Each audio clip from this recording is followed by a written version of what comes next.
Hi again. In William Schnell's book, 30 Years of Watchtower Slave, in the chapter bringing Zone 1 into line, his work in implementing the theocracy in Ohio and Pennsylvania in 1938-39.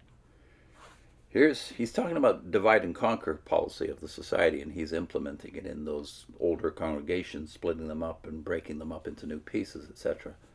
And part of that is creating issues wherever he can to further divide and conquer the existing congregations. He says, under the heading Creating an Issue, of course, all this did not stop my work. I proceeded in abject slavery to the society to carry out the second part of my assignment, to create an issue.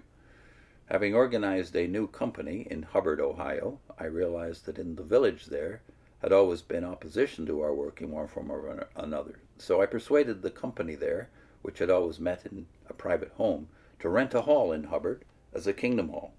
Once that was accomplished, I began advertising the meetings.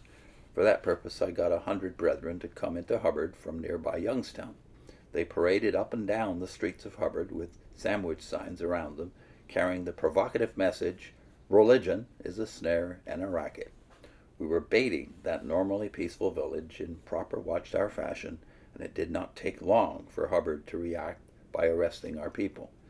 At first, our members were let go on their own recognizance, and a meeting was arranged by our lawyers between the mayor and myself. The mayor was eager to get out of this and asked me only to stop for a while parading around the streets with those abominable signs. I refused. My lawyer also was disgusted with me, but I could not do otherwise. I had my instructions. The next Saturday we again appeared in force, and of course the village of Hubbard acted and arrested about 22 of us. This was my golden opportunity, the opening for the creation of an issue. I moved in fast. The arrests occurred Saturday afternoon, and I called for a protest meeting for Sunday, 3 p.m., at the Hubbard Hall, calling in the whole zone. During the night, I hurriedly prepared a pamphlet entitled "Two Christians Arrested in Hubbard, Ohio," and a brother who owned a printery printed them for us during the night. On Sunday morning, we distributed these pamphlets to the people and called for a special meeting at our Kingdom Hall. Of course, a huge crowd appeared. When I started to talk, the chief of police came into the hall and took away our loudspeaker. I then went outside, stood on the top of a car, and continued my talk.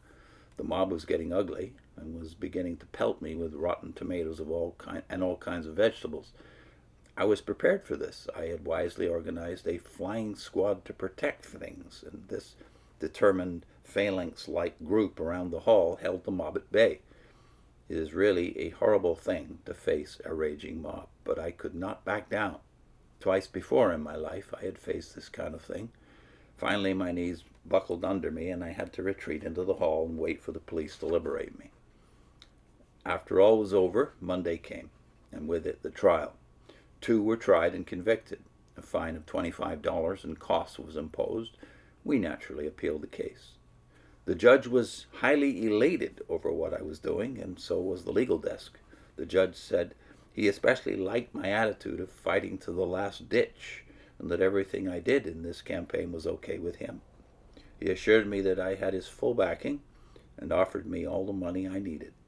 That did not go over so well with the men in the Adams Street crowd who were grooming themselves for the third tier of the Watchtower Society, and who actually did become the official leaders when the judge died. But there was nothing they could do. Then he has a subhead, Rough Stuff. At the convention of 1939 in New York City, I had further occasion to bring myself unintentionally to the judge's attention. On one of the last days of the assembly, held in Madison Square Garden, during the main talk by Judge Rutherford to a crowded-out garden, there was a riot and an attempt to break up this meeting. We had been warned beforehand, and long before the assembly convened, some of us were selected and put in charge of flying squads. I had 15 men in my squad. Each of us was armed with a sturdy walking cane and was assigned one of the rear balcony sections looking down upon the platform. As soon as the garden filled, we observed a large group of people streaming into the rear balcony. My section filled within minutes. I noticed that all of these people carried paper bags which seemed filled with something. I knew not what. As I deliberately brushed against the woman, the bag fell from her hand and burst open, revealing that it held overripe tomatoes. Of course, we could do nothing as yet, since no overt act had been committed, but we were alerted from that instant on. No sooner did the judge begin to speak than those carrying the paper bags began throwing vegetables at the platform below, while the others stamped their feet and yelled loudly. Without a moment's hesitation, we waded into that crowd with canes swinging. Our section was cleared in 7 minutes flat. I broke my cane in two over somebody's skull, and then I used my fists. My shirt sleeves were torn off, and I had a few bruises. The talk went on after only a few minutes of pandemonium. Next time, commended and warned.